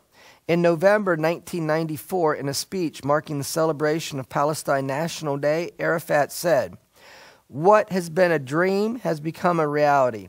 In 1974, the Palestinian National Council decided on establishing a Palestinian authority on the first piece of land from which the enemy has withdrawn or that we have liberated. The PLO has threatened that if Israel doesn't exchange land for peace, that they will continue the struggle to liberate Palestine by any other means. Hamas and Islamic Jihad are part of the war by other means by the PLO against Israel.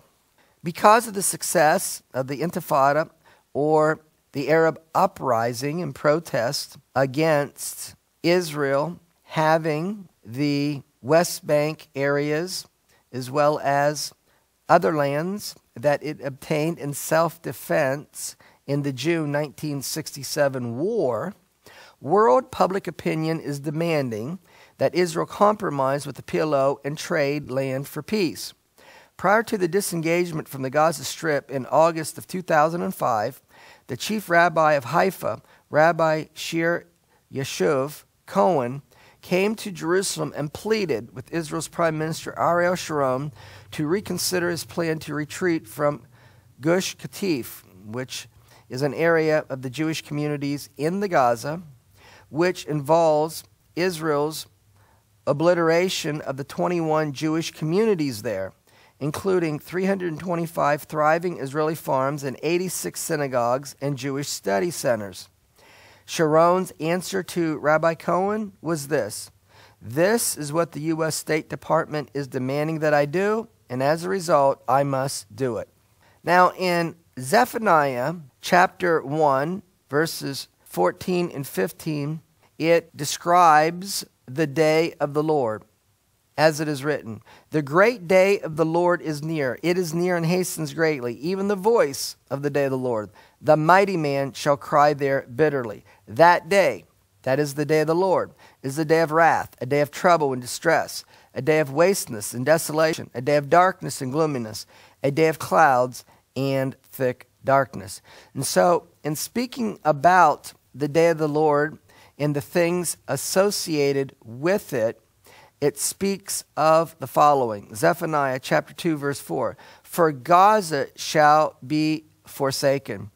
And so in August of 2005, this is what happened, that Israel, through the leadership of the prime minister at the time, Ariel Sharon, decided to uproot Jewish communities in the Gaza, in effect forsaking the Gaza.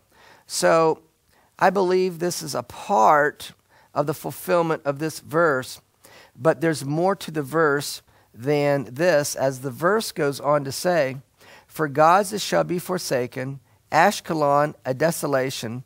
They shall drive out Ashdod at the noonday, and Ekron shall be rooted up."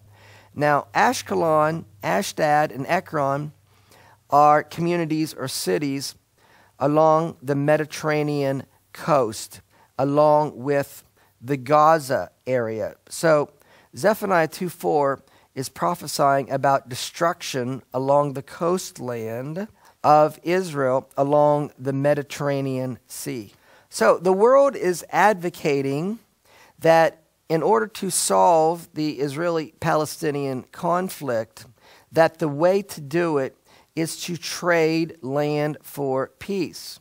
When the British made a commitment to Chaim Weizmann to work for a Jewish homeland, which came under what is known as the British Mandate, and through that came the Balfour Declaration in 1917. As we have seen from the history that's been presented here, the Arabs protested, and Britain then decided to give around 80% of the land that was to be designated for a Jewish homeland.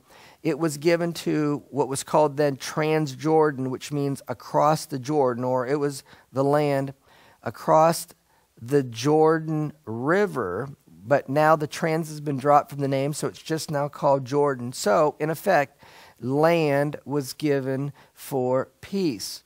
And so the Arabs then tried to defeat Israel and the Jewish people militarily. They tried to prevent Jewish immigration in the early part of the 1900s, from the time that Theodore Herzl worked and encouraged Jewish immigration, from that time through the 1920s, the 1930s. And then we have the establishment of the State of Israel when they accepted the UN General Assembly Partition Plan vote. The Arabs did not accept it, and so they tried to defeat Israel militarily. They tried in 1948, they tried in 1956, they tried in 1967, they tried in 1973. So they were unsuccessful in all of these wars, but they did not give up. Then we have that Nasser in 1964 in Egypt established the PLO, whose goal was to liberate Palestine, not recognize the state of Israel. Meanwhile, there was another guerrilla organization started by Yasser Arafat in Syria that became known as Fatah, which was a movement to try to liberate the land of Israel and non-recognition of a Jewish state through guerrilla tactics. And so ultimately, Yasser Arafat gained head not only of Fatah, coordinating its activities, but also the PLO. He became a head of the PLO in 1969. And then from the 1974 phased plan destruction of Israel, that the strategy then, because the Arab world was unsuccessful in defeating Israel militarily, that they would work on what's known as the phased plan destruction of Israel, while there would be other Palestinian groups who would continue what they call the armed struggle or the guerrilla warfare tactics, that these two methods would be going on simultaneously. But the one seeking the phased plan destruction, their goal was to first get a Palestinian state in the West Bank, in the Gaza with East Jerusalem as its capital, and then to strengthen that state militarily, and then when they felt that they were strong enough, to wage war on the nation of Israel, the Jewish people, and to drive them into the sea. And so did trying to appease the Arabs to achieve peace between Israel and the Arabs, did that work under British policy? No. Is it working now? No. Did it work by giving Transjordan to be an Arab state so that there can be a resolution of the Arab-Jewish dispute over the land? No. So what makes the nations of the world think that trading land for peace is truly going to bring out a just and comprehensive peace in the area? Well, in the mindset of the Jewish people, they just want to live their lives. They want to lead normal Jewish lives, and they're not interested in being in conflict with their Arab neighbors. So they're willing to demonstrate that they're interested in having peace, and they're even willing to discuss offering land if the Arabs will generally follow the policy of desiring to coexist with Israel or with the Jewish people. But when you hear their speeches, when you hear their rhetoric, Mahmoud Abbas is still referring to what happened in 1948 with the creation of the State of Israel as a catastrophe. So the Arab world still does not and will not accept the existence of the Jewish people in the land, and they continue to not accept the existence of the State of Israel.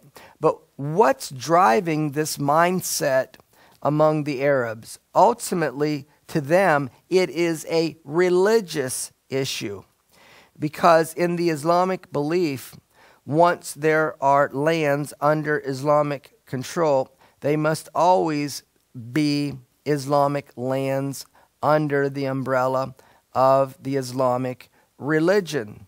And so for them, it isn't logical of, I just want to get along, and to them it's not that whether they think they can't get along with the Jews. To them, it's an issue of they want to affirm that their religion, that Islam, and their God, Allah, is superior to the religion of the Jews and the God of the Jews, the God of Israel, or Yahweh. So ultimately, we need to realize that this conflict is not going to be resolved diplomatically, politically, because it's a religious fight. It's a religious struggle.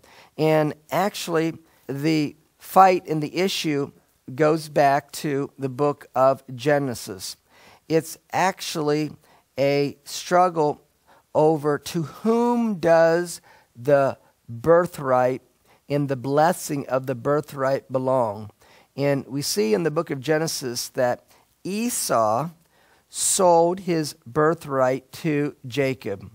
And so now this is really, and it needs to be seen for what it truly is, it's a spiritual war. It's a spiritual battle.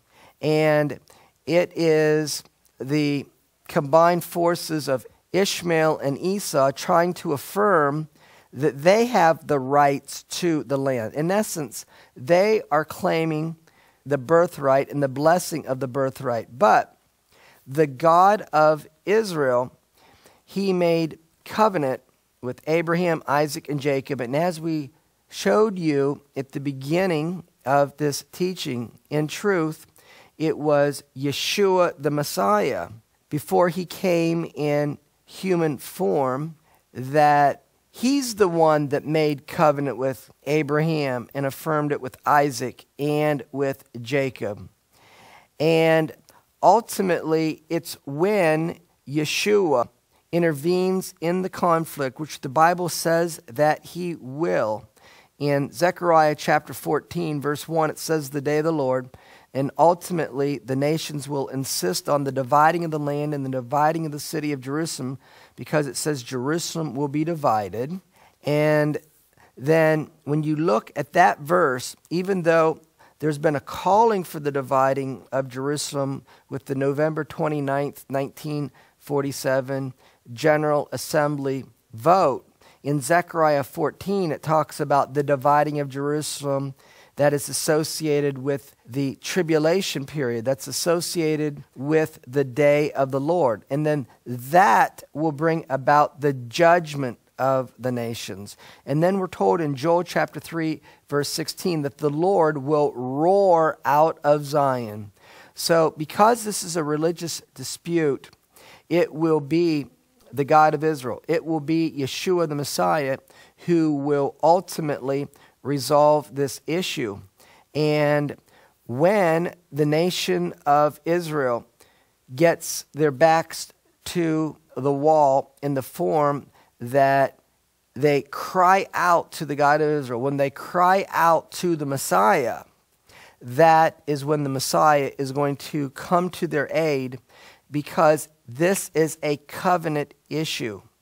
And in understanding covenant, when an entity is in covenant with someone else, that is, when Yeshua is in covenant with Abraham, Isaac, and Jacob and their descendants, when they cry out to the one who they are in covenant with and calls upon him to come to their aid, according to terms of covenant, he's obligated to do so.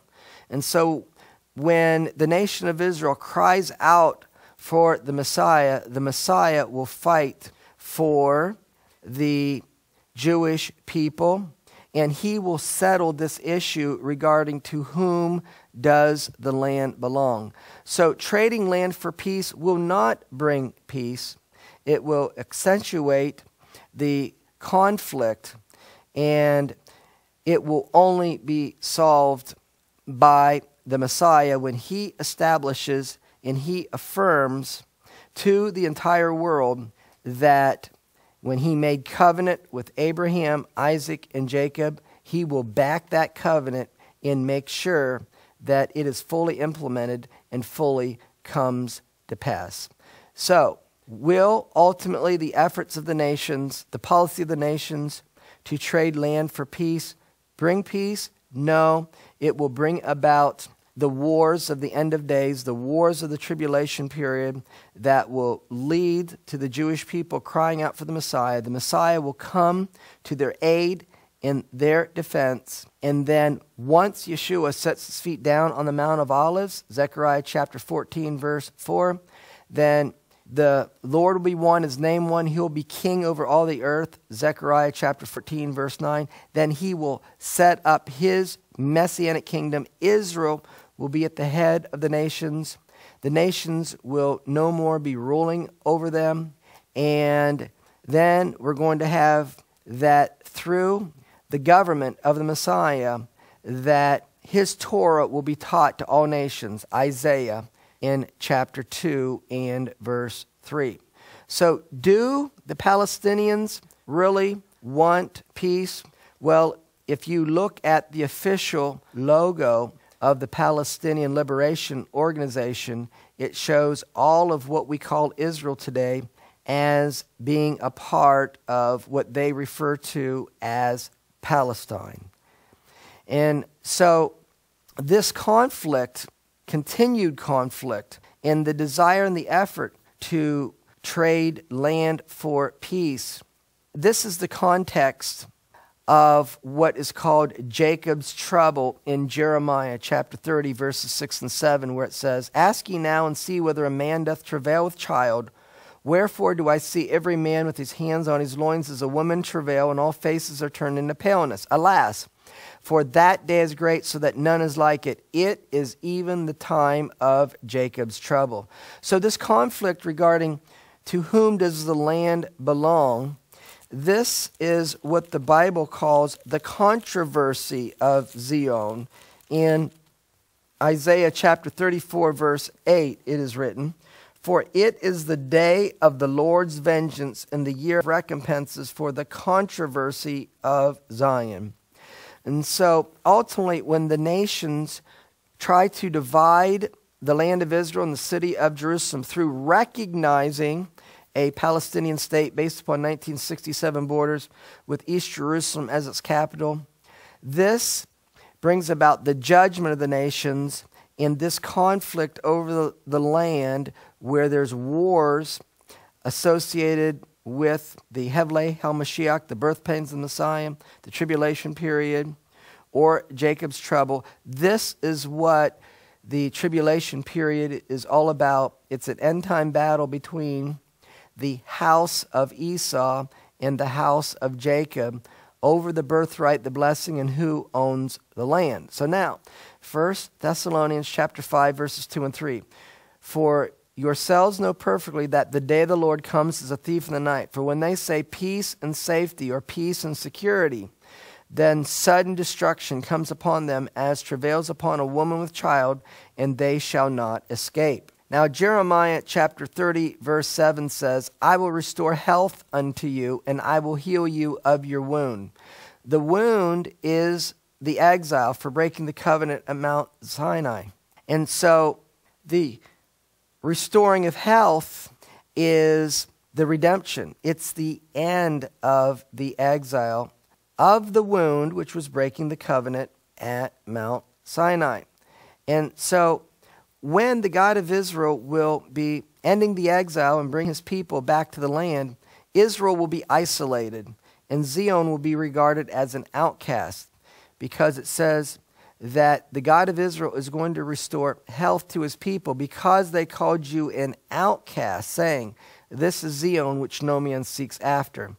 And then in Psalm 102, verse 16, "When the Lord builds up Zion, he shall appear in his glory." What is the building up of Zion? Well, Zion and Jerusalem are synonymous terms in the Bible. So the building up of Zion is the building up of Jerusalem. And in Psalm 147, verse 2, it says, "The Lord builds up Jerusalem. He gathers together the outcasts of Israel." So the building up of Zion is the same as the building up of Jerusalem, which is gathering together the outcasts of Israel. It is the end of the exile. It is the fulfillment of Ezekiel chapter 37, verses 15 through 28. Northern kingdom and southern kingdom being united, ending their exile, and returning back to the land of Israel. So when this happens, then the Lord will appear in his glory. And so it's from Jacob's trouble, it's from the conflict over to whom does the land belong. It is when the nations divide the land of Israel and the city of Jerusalem through recognizing a Palestinian state with East Jerusalem as its capital is when judgment comes upon the nations, and that is going to initiate and trigger events that the God of Israel will end the exile of the 12 tribes of Israel. He will unite northern kingdom and southern kingdom, and it's the role and the task and the function of the Messiah to gather and unite the 12 tribes of Israel. So as it says in Psalm 102 verse 16, that the Lord, and this is a reference to Yeshua the Messiah, that he will appear in his glory. Now in Exodus in chapter 40 verse 34 it says, a cloud covered the congregation, and the glory of the Lord filled the tabernacle. That the cloud by day and the pillar of fire by night is known as the glory of the Lord. In the way that the Lord will appear in his glory is he's going to be gathering and uniting the 12 tribes of Israel, the way in which he brought his people out of Egypt on their way to the promised land. He led them by the cloud by day and the pillar of fire by night. And so it says in Isaiah in chapter 4 and verse 5, the Lord will create upon every dwelling place of Mount Zion, upon her assemblies, a cloud and a smoke by day, and the shining of a flaming fire by night. For upon all the glory shall be a defense, or a huppah. So the way in which we will see the ultimate end of the exile of the 12 tribes of Israel, the uniting of northern kingdom and southern kingdom, it will be by the Messiah, and he will bring his people back in the form of the cloud by day and the pillar of fire by night. That is the building up of Zion or Jerusalem. That is the gathering and uniting the 12 tribes of Israel. So once he does that, he shall appear in his glory. He will not only fulfill the end of the exile by leading his people back, the cloud by day and the pillar of fire by night, but following the completion of this task, which takes place during the last 3 years of the Great Tribulation, Yeshua then will set his feet down on the Mount of Olives, Zechariah chapter 14, verse 4. Now, the gathering, uniting of the 12 tribes of Israel is likened to a marriage. We're told in Jeremiah in chapter 33, in verse 11, the voice of joy, the voice of gladness, the voice of the bridegroom, and the voice of the bride. And so this is wedding talk. And what's associated with wedding talk at the end of Jeremiah 33, verse 11 is, for I'm going to cause to return the captivity of the land as at the first. The ending of the captivity, the ending of the exile is associated with marriage. The voice of joy, the voice of gladness, the voice of the bridegroom, and the voice of the bride. And so we can see this in Jeremiah in chapter 31 and verse 10. It says, hear the word of the Lord, O you nations, and declare it in the isles afar off, and say, he that scattered Israel will gather him in keeping as shepherd does his flock. So it's talking about the one that scattered Israel will gather him. When he gathers him, he does so as a shepherd. And Yeshua said in John chapter 10, verse 11 and verse 14, I am the good shepherd. So then it says in Jeremiah 31, verse 11, for the Lord has redeemed Jacob and ransomed him from the hand of him that was stronger than he. And so this is associated with marriage and the joy of a marriage, because it goes on to say in Jeremiah chapter 31, verse 13, then shall the virgin rejoice in the dance, both young men and old together. I will turn their mourning, that is the captivity or the exile, into joy, and I will comfort them. The comfort is the end of the exile.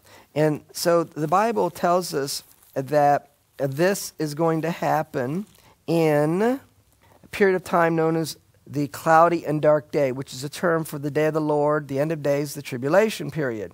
Ezekiel chapter 34, verse 12 says, as a shepherd seeks out his flock in the day that he is among his sheep that are scattered, so will I seek out my sheep, and I will deliver them out of all the places where they've been scattered in the cloudy and dark day.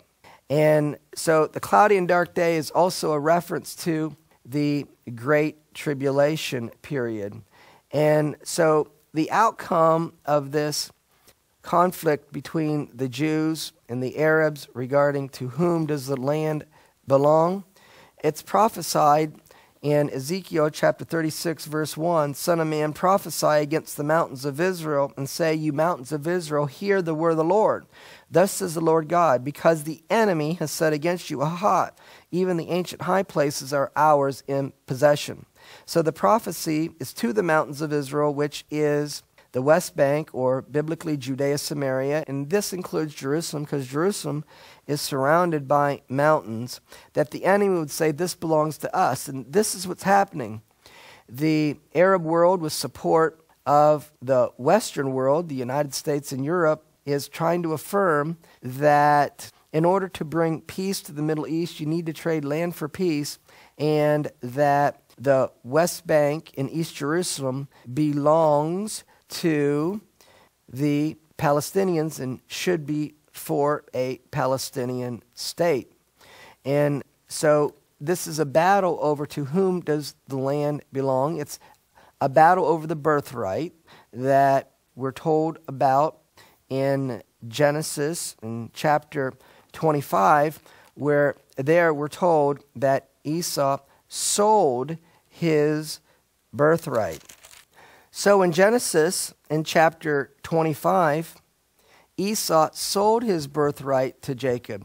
And so the outcome of what's happening in the Middle East is the nations of the world are not going to be able to solve the problem. It is the Messiah who's going to step in, and he's going to affirm the covenant that he made with Abraham, Isaac, and Jacob. And so it's from the nations dividing the land that his people will return to the land. Jeremiah chapter 30, verse 3, it says, for lo, the days come, says the Lord, that I will bring again the captivity of my people, Israel and Judah, says the Lord. Israel, northern kingdom, Judah, southern kingdom. And I'm going to cause them to return to the land that I gave their fathers, and they will possess it. So the subject here is Israel and Judah returning to the land. Then it goes on to say in verse 7, alas, for that day is great, it's none like it. It is the time of Jacob's trouble. So Jacob's trouble is associated not only with a conflict regarding to whom does the land belong, but it's also the time that the exile will end, that Israel and Judah will return to the land.